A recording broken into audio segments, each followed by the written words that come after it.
Binara na kaagad ng mga kaalyado ng administrasyon sa Kamara ang mga bantang ipa-impeach si Pangulong Aquino kasunod ng pagkakadeklarang unconstitutional ang Disbursement Acceleration Program o DAP.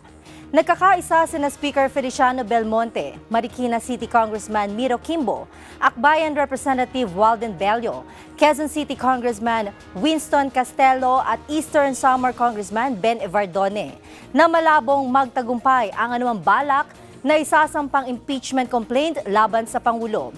Ayon kina Belmonte at Kimbo, hindi pwedeng umubra ang impeachment sa Pangulo dahil sa DAP sapagkat isinakatuparan ang programang ito ng may malinis at sinserong intensyon. Paliwanag pa ni Kimbo, kahit deklaradong unconstitutional ang DAP, ay hindi pa rin ito pasok sa batayan sa paglabag sa saligang batas na nangangahulugan na intensyonal, lantaran at matinding mabigat ang paglabag.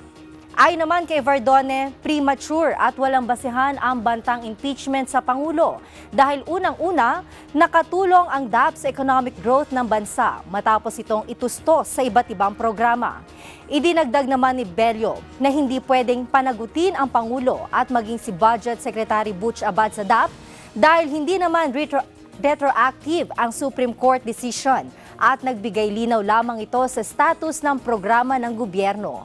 Para naman kay Castelo, kung may naging pagkakasalaman ang ehekutibo sa DAP, ay masasabing administrative lapse lamang ito na walang koneksyon sa paglulustay ng salapi dahil wala namang ninakaw na pondo.